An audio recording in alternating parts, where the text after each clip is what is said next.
Gegroet is elkeen in die wonderlike naam van Jesus. Ons is besig om met mekaar te praat oor wat dit beteken om in Christus te wees. En een van die dinge wat ek wil met u bespreek is vandag hier in die tweede video is hoekom 'n mens in Christus? Want as ek en jy wil deel hê aan Christus se seëninge, moet ons seker maak dat ons daarop aanspraak kan maak. Met ander woorde, dat ons in Christus is. Dat ons saam met Christus kinders van God is, mede-erfgename. Nou vriende, om dit te kan doen, gaan ons vandag bietjie verder praat met u daaroor. Mense sal dink maar, die meeste van ons weet dit, maar weet jy, daar is baie mense wat deur onkunde eendag die hemel gaan mis, omdat hierdie waarhede wat ons as vanselfsprekend neem, nie aan hulle vertel word nie. Hosea 4 vers 6 sê, dat my volk gaan ten gronde, deur 'n gebrek aan kennis. Jy sien, elke mens word buite Christus gebore. Die skrif leer duidelik dat ons in sonde ontvang en gebore is. En dit is waarom Psalm 51:7 vir ons sê, kyk, in ongeregtigheid is ek gebore en in sonde het my moeder my ontvang. Job het ook so gesê in Job 14:4, hy vra 'n vraag en gee antwoord.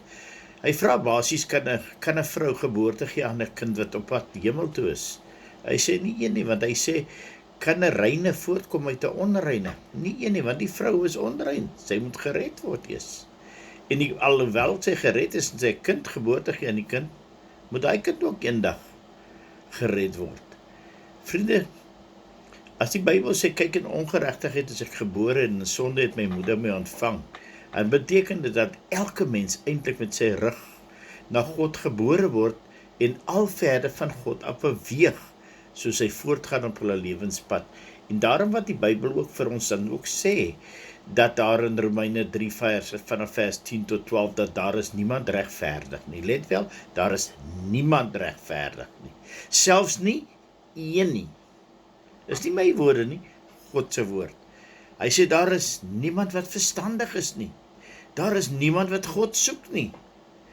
Want hulle het almal afgewyk, saam met hulle ontaard, en daar is niemand wat goed doen nie.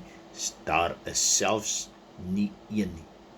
Dit is waarom God manne en vroue gebruik, wat geesgevuld is, geïnspireerd is deur die Heilige Gees.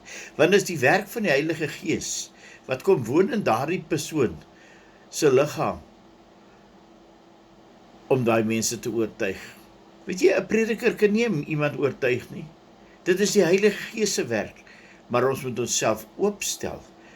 'n Kind van God moet homself oopstel, sodat die Gees van God in hom of haar kan werk, om deur hulle die oortuigingswerk te doen.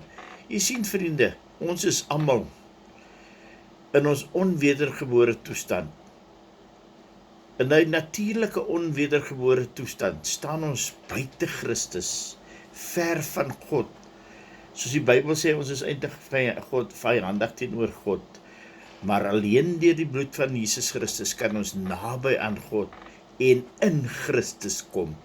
Daarom wil ek weer vir jou die verse lees. Ons gaan na Efesiërs 2 toe. Vanaf vers 11 tot 13 sê Paulus, en daarom, onthou dat julle wat vroeër heidene in die vlees was, want ons is almal so gebore. Romeine 5:12 sê ook vir ons, soos deur een mens, deur Adam, het die sonde in die wêreld ingekom, deur die sonde die dood, en het deur almal getrek.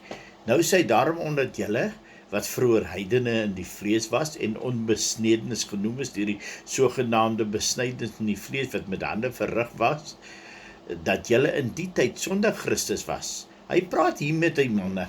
Hy sê vir hulle, weet jy, die Joodse mense het na julle gekyk. Hulle is mos nou die besnedenis, die afstammeling van Abraham. Hulle het na julle gekyk as heidene, as onbesnedenis. En julle was sonder Christus, buite Christus.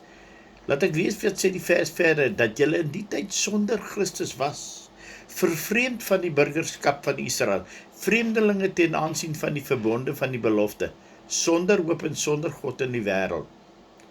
Dit is hoe ons almal gebore is. Maar nou kom die goeie nuus in die woord.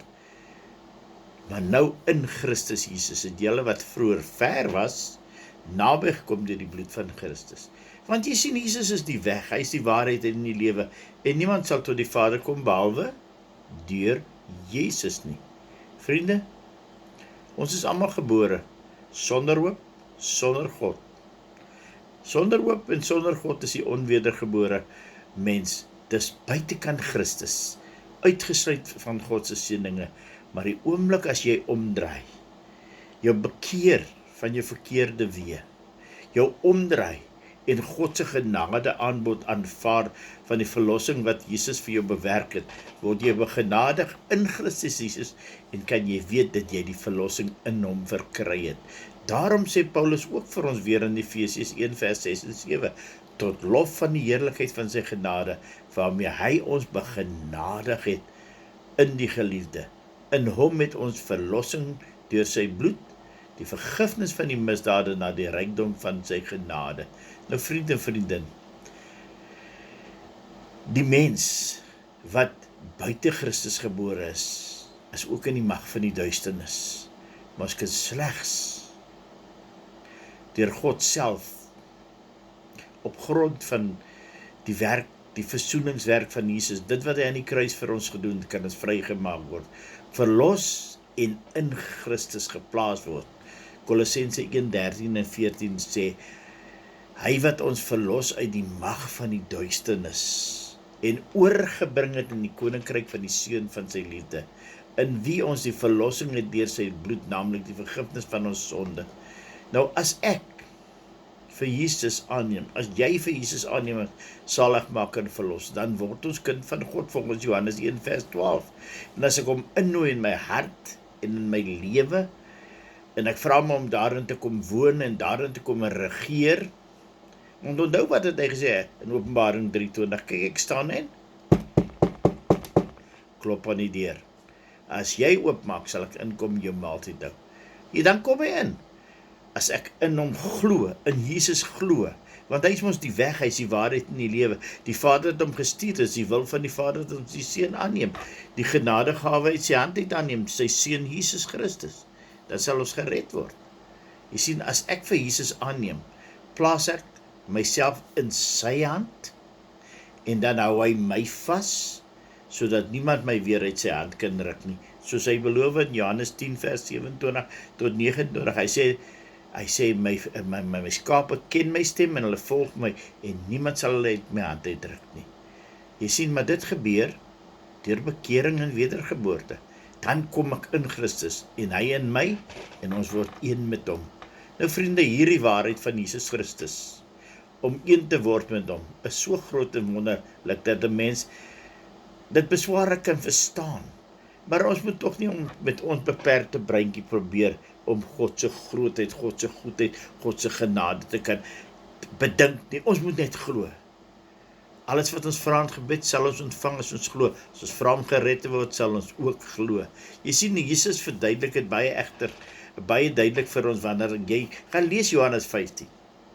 Wanneer hy praat van ons is lote en ons moet ingeënt word in 'n wynstok, en dan word ons deel van die wynstok. In Johannes 15 sê Jesus dat hy die ware wynstok is, en ons die lote, en dat ons in hom moet bly, anders sal ons verdroog en geen vrug kan dra nie.